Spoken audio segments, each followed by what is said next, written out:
What's up, YouTube world? It's your boy J Dub, the number one comment on YouTube, and I'm back with another review. Today, I will be reviewing Ready to Love. This is season 7, episode 5.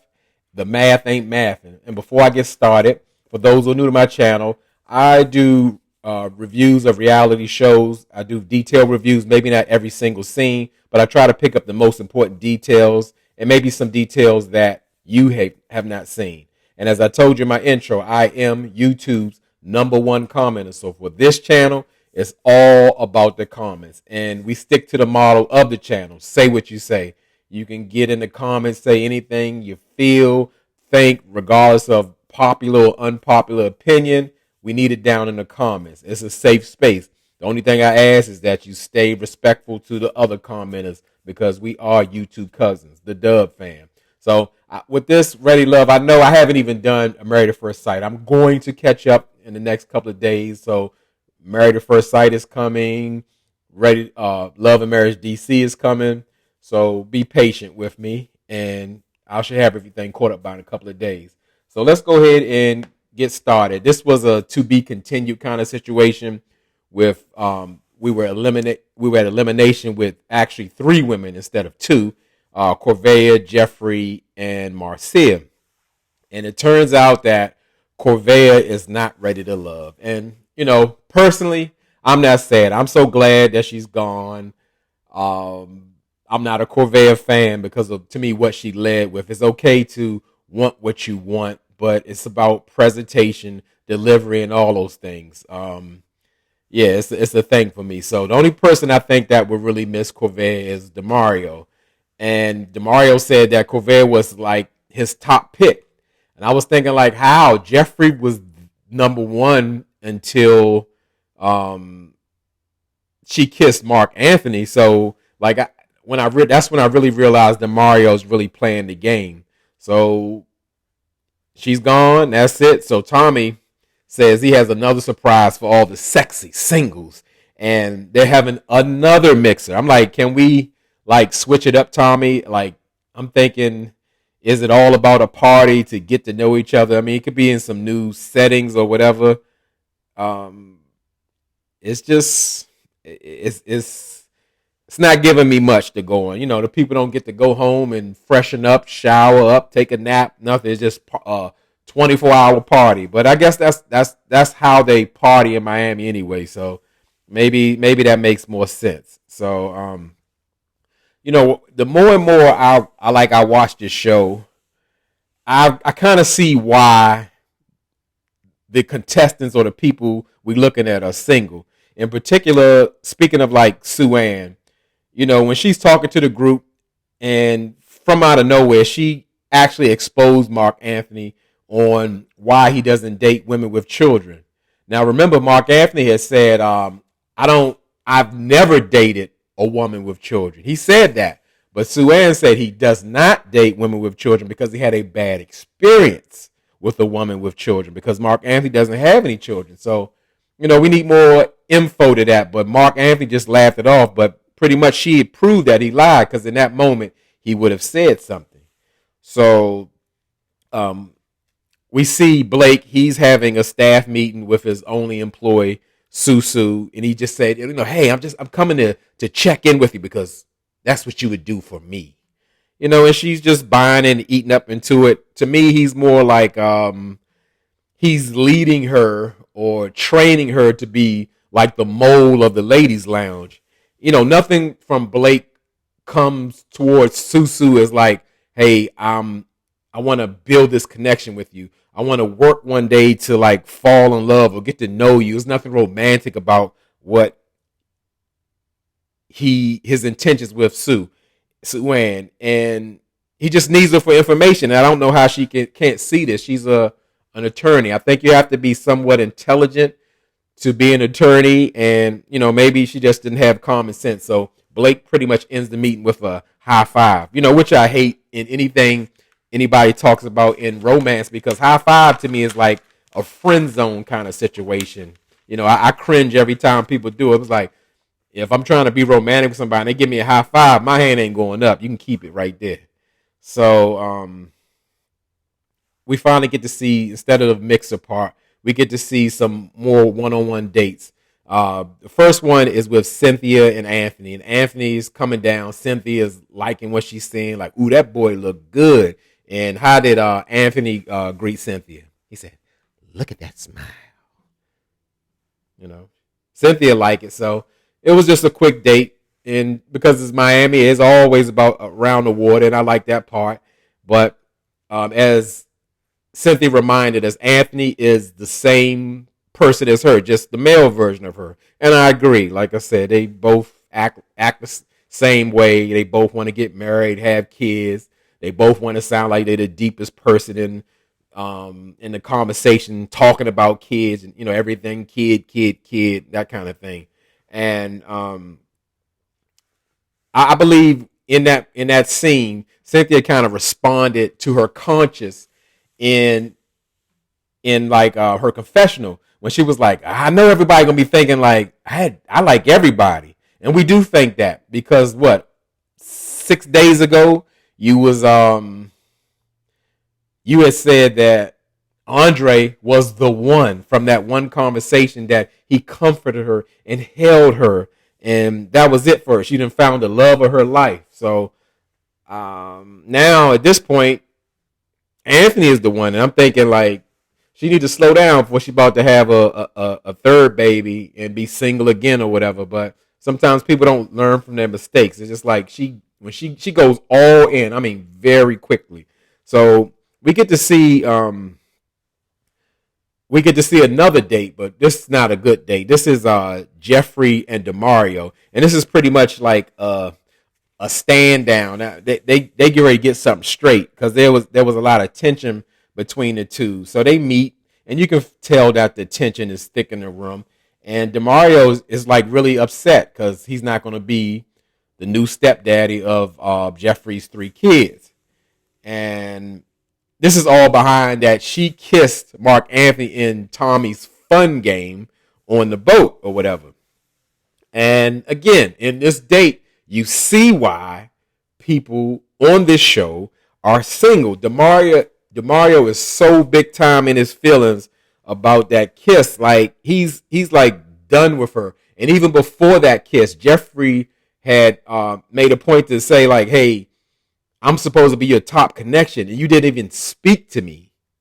And I'm like, wow. Like I'm thinking like, if Jeffrey was this top connection, why wouldn't he spend most of his time on that boat talking to Jeffrey? Like she had to approach him, and I think the time that she approached him when she was trying to clear that stuff up with Sue Ann, and it made sense to Demario or whatever. I don't know. Who was he building other connections? Was he spending his time with Corvea? I don't know, but he was just like he just put like all the blame on her, and even posed a question to her, to Jeffrey, like, "Well, what would your kids think if they saw you kissing or like a random stranger on TV or whatever?"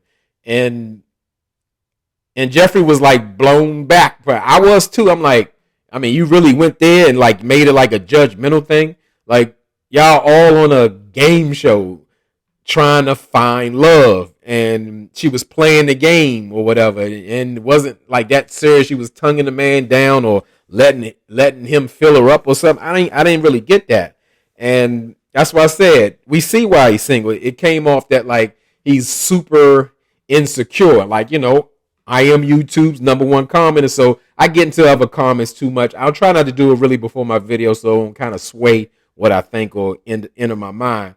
But some people actually agree with Demario, like, "Oh, I would be done with that." I'm like, y'all know what he knows, y'all know what you signed up for, so these type of things can happen. I just don't get it. Granted, this isn't a normal circumstance. If people are dating multiple people, you wouldn't see them kiss the other person they're interested in. But like, come on, for real. Like, I'm not getting it. I can't even spend no more time on it. And then Demario even makes it worse, talking about he done dodged 3 bullets of like cutting Jeffrey off. One, he hasn't seen her with makeup. Okay. She can't take criticism well, and she's kissing random men. and he's moving accordingly on that. And when Jeffrey heard him, like, she didn't hear the 3 strike ones on him, but I mean, just saying that she saw how Demario moved. She said she put that man on her cancellation list, and she should have, because when you see those red flags, you need to go the other way. It was just bad. So let's move on to the double date, and this doesn't get any better. This is when I knew the show is just like straight all about drama. We talking about tension with Jeffrey and Demario. The tension was thicker even here. It was a group couples date. They listen to sound bowls, which I hate. That's the new kick or whatever for relaxation. But nothing about that date was relaxing. But it was like a messy dynamic that they had going on. So as far as the ladies, they had Marcia and Jeffrey. For the fellas, they had Blue and Blake. Now, they all got history.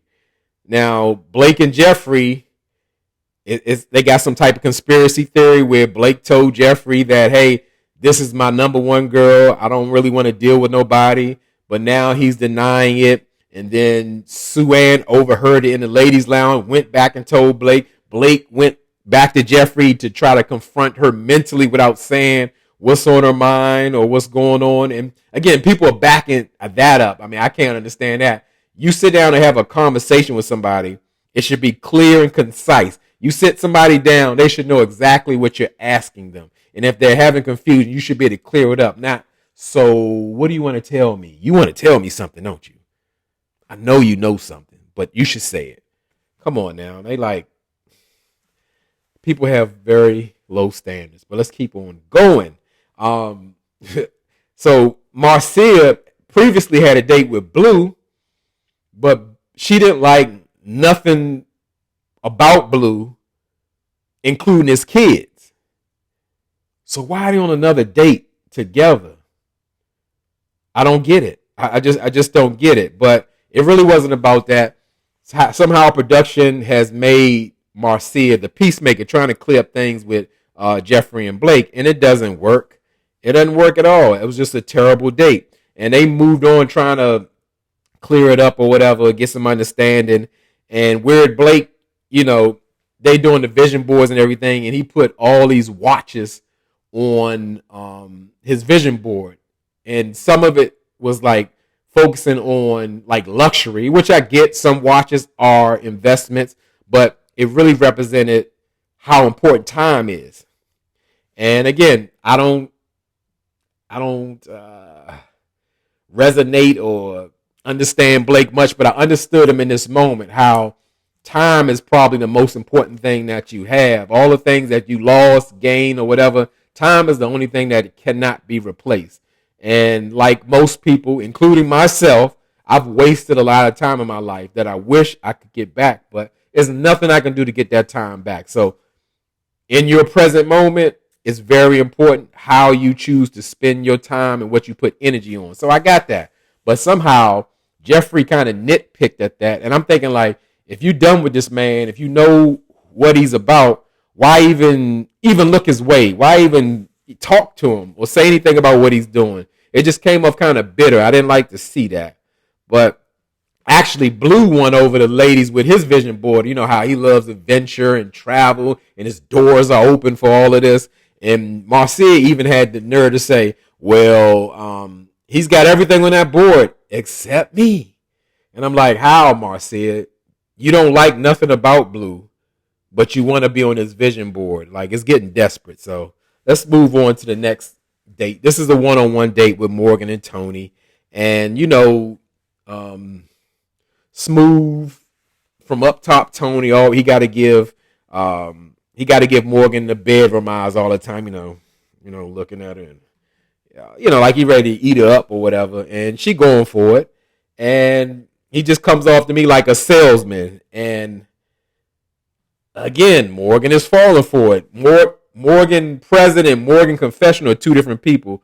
In her confessional, she's being neglected. He's not being intentional, but in the present, he's husband material. He's so intentional about her. And again, I see why Morgan is on this show. Morgan doesn't know that she's Morgan. She doesn't believe it. And by them talking about being ready to love, it sounds so rehearsed. The same way, I'm ready to love because I'm so happy within myself. I have everything I could have ever imagined in my whole life. I just need that special person. That's all I need to be complete. That special person. Okay. All right. Anyway, I just, like I said, Morgan seems to be putting her eggs in one basket with Tony, and it's just going to lead to another collective heartbreak. That's all it's going to do. It's going to just be another notch. He's going to let her down. We know Tony isn't being real at all. It's just he playing the game. So she don't really realize that. But we gotta let her go into it. So let's go into another one-on-one date that absolutely puzzled my mind, and this is with Jonique and Blake. And Jonique is she looks nice. She looks really nice on a date. Looks like she was just dressed for the wrong date, like she was going to the yoga date or the sound bowl date or something like that. But you gotta go with what you got going on. And the date with Jonique and Blake, it kind of reminded me of Blake's date with Z, like how it was just it was just so cringeworthy. Like they weren't on the same page, and of course Blake gives off that closed off, shut down, pompous mode or whatever that nobody can connect to. And even Jonique kind of she mentioned that in her confessional, and I totally agree with her, because she was like, to me, she was making an attempt to try to get to know Blake, but it didn't work. It didn't work at all. They're on two different pages. And when Blake actually finally asked Jonique a question, like she just lost in that whole date. Not that she had it was a prize. Blake definitely ain't no prize, but the fact that what her interests were. She's like, oh, I like to, I like to, be at the crib with my friends and family, turn up and get drunk. I'm like, is Jonique 21 years old? Like, I'm thinking, again, people who are trying to have loving relationships, trying to build, trying to have children, trying to get married, whatever they want out of life. It just sounds like she's stuck in another time. Now, granted, for people who love to be at the house with the friends and family and turn up and get drunk, that's fine. But when you're looking for love, that's not an attractive trait of how you spend your free time. You need to be progressing and building towards another type of situation. Not like you get drunk all week starting at Friday night at 8:00 at the house so you won't catch a DUI. So I get it. Blake ain't attracted to nobody. Not on this show anyway. But it didn't matter. The date wasn't going nowhere. So let's go somewhere. Let's move on. So now we at the ladies' lounge, aka the men's lounge too. The sacrilegious church bar or whatever. And Tommy come in like Dwayne from What's Happening. Hey, hey, hey, all that extra stuff that people love. Like I said, that's why it's all about a matter of what people like. Again, I say it again. I'm not a lady. I don't know what a lady wants, but the fact of the matter that if a lady wants comedic relief and all that going on and no substance, then fine. That's what you want. But ain't nothing there. But okay, everybody love nephew Tommy like a drunk uncle or whatever. Whether you laugh at him or you just want him to get out the room. That's what it is. But like I said, with this season of Ready to Love, they've done wonderfully with the ladies. The ladies look great. They on point. They represent Miami to the fullest.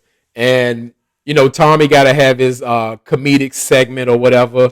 So now he's not nephew Tommy. He's now Pastor Tommy, because he got the liquor bottles and the crosses in the back talking about, are you looking for a man? Say amen.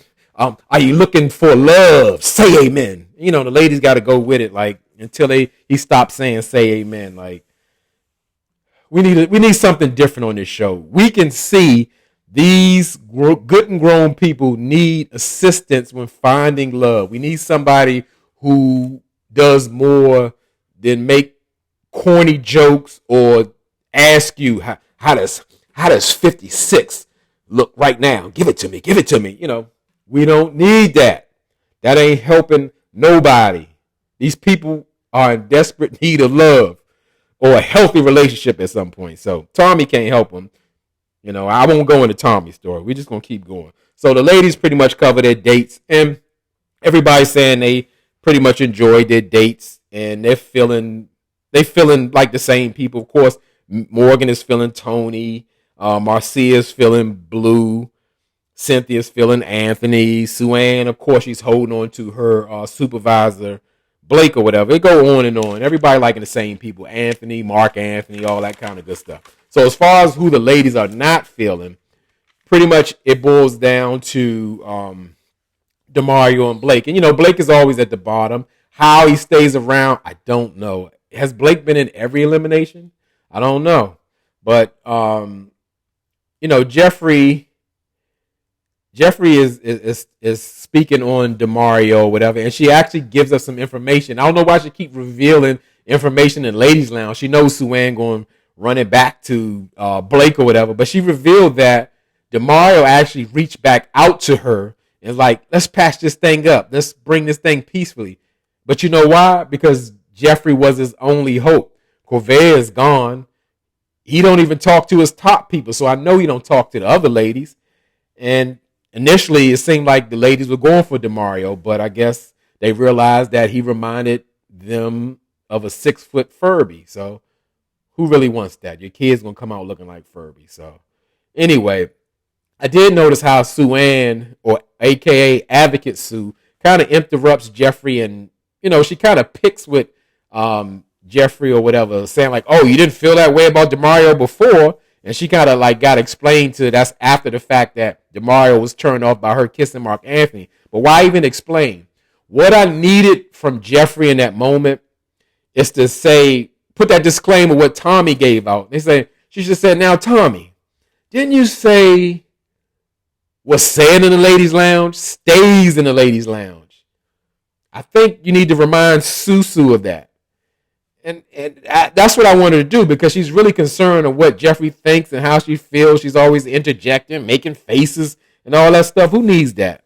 But Jeffrey better tread lightly. I can see a little psycho in Sue-Ann's eyes. She's going to be like waiting inside Jeffrey's car or at the door.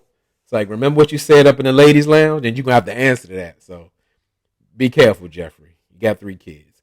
So, of course, again, the bottom people, Demario, Blake, they got to have elimination dates. And Jonique invites Demario out. Cynthia invites Blake out.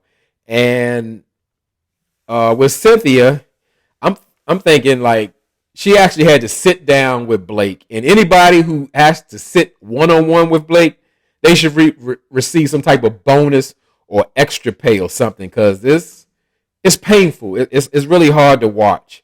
And Cynthia tells what the other ladies have been telling Blake, like, hey, you got to work on your delivery, how you approach these women. They're uncomfortable. They're thrown off or whatever. And Blake don't want to hear none of that. You can't tell Blake nothing. Blake know everything already. So how you going to tell somebody to know everything? And he just wants to get to the meat and potatoes of the situation. So she finally tells him, you are still ready to love. So everything she said goes in one ear out the other. Why would he change? They keep keeping him and bringing him back. He don't need to go. I don't blame him. Just keep being the same Blake. So when Jonique invited Demario out, he showed up in like a beach towel with buttons on or whatever. I know they in Miami and anything, but the shirt was kind of off and it was like way big. And even a member of the Dove fan mentioned, Halima, about like Demario's batteries. It depends what type of Demario you get. And on his date, his batteries were like on full. They were on high. He was just more so like, yeah,